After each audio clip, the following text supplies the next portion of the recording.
నేటి నుంచి పాఠశాలలు పునఃప్రారంభమవుతుండటంతో స్కూల్ బస్సుల ఫిట్నెస్పై దృష్టి పెట్టారు ఆర్టీఏ అధికారులు. బస్సుల fitness, fire safety, driving licence, keeper వంటి అంశాలను పరిశీలిస్తున్నారు. నిబంధనలు పాటించని బస్సులను సీజ్ చేస్తున్నారు. హైదరాబాద్ వ్యాప్తంగా స్కూల్ బస్సుల్లో ఎలాంటి నిబంధనలు పాటిస్తున్నారని విస్తృతంగా తనిఖీలు చేపడుతున్నారు. ఇదే అంశానికి సంబంధించి పూర్తి అప్డేట్స్ మా ప్రతినిధి కిరణ్ అందజేస్తారు. కిరణ్.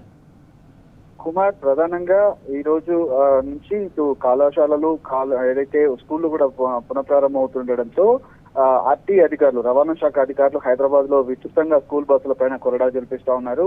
ప్రధానంగా ఫిట్నెస్ లేనటువంటి వాహనాలు కావచ్చు, అంతేకాకుండా ఫైర్ సేఫ్టీతో పాటు పూర్తి స్థాయిలో 60 ఏళ్లకు పైబడినటువంటి డ్రైవర్లు ఎక్కువ మొత్తంలో డ్రైవింగ్ ఫీల్డ్ లో ఉన్నట్టుగా గుర్తించినట్లుగా తెలుస్తుంది. ఖచ్చితంగా ఫిట్నెస్ లు పాటించినటువంటి స్కూల్ బస్సులు, కళాశాల బస్సుల పైన తనిఖీలు నిర్వహిస్తా ఉన్నారు.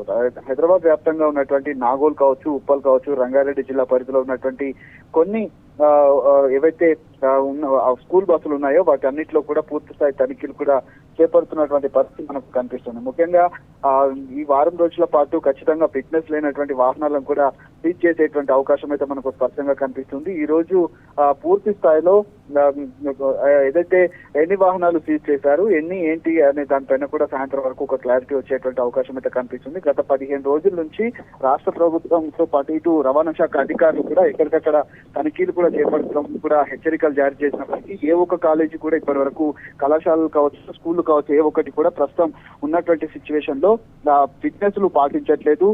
కాలం చెల్లినటువంటి బస్సులన్నింటినీ కూడా నడిపిస్తున్నటువంటి దాఖలాలు అయితే మనకు కనిపిస్తున్నాయి. ఈ నేపథ్యంలోనే వీటన్నిటిపైన కూడా ఖచ్చితంగా తనిఖీలు నిర్వహిస్తామంటూ కూడా చెప్పినటువంటి సందర్భం. పూర్తి స్థాయిలో ఎక్కడికక్కడ తనిఖీలు నిర్వహించిన తర్వాత వాహనదారులపైన, ఇటు వాహనాలు ఏవైతే ఉన్నాయో వాటి అన్నిటిపైన కూడా కేసులు నమోదు చేసేటువంటి అవకాశం అయితే ఉంటుంది. ఫిట్నెస్ లేనటువంటి బస్సులను కూడా సీజ్ చేసేటువంటి అవకాశం అయితే కనిపిస్తున్నాయి. ఖచ్చితంగా ఫిట్నెస్ తో పాటు ఉన్నటువంటి ఫైర్ సేఫ్టీ, ఏవైతే స్కూల్ పిల్లల్లో ఉన్నటువంటి కీపర్స్ ఏదైతే ఉంటారో వాళ్ళు కూడా ఖచ్చితంగా డ్రెస్ కోడ్ మెయింటైన్ చేయాలి. 60 ఏళ్లు పైబడినటువంటి వాళ్ళకు డ్రైవింగ్ లైసెన్స్ ఏవైతే ఉన్నాయో వాటి అన్నింటినీ కూడా పూర్తి స్థాయిలో తనిఖీలు కూడా చేపట్టేటువంటి అవకాశం అయితే కనబడుతుంది. ఈ వారం 10 రోజుల పాటు తనిఖీలు కూడా విస్తృతంగా తనిఖీలు చేసేటువంటి అవకాశం అయితే మనకు స్పష్టంగా కనిపిస్తుంది. Kumar. Right, thank you Kiran.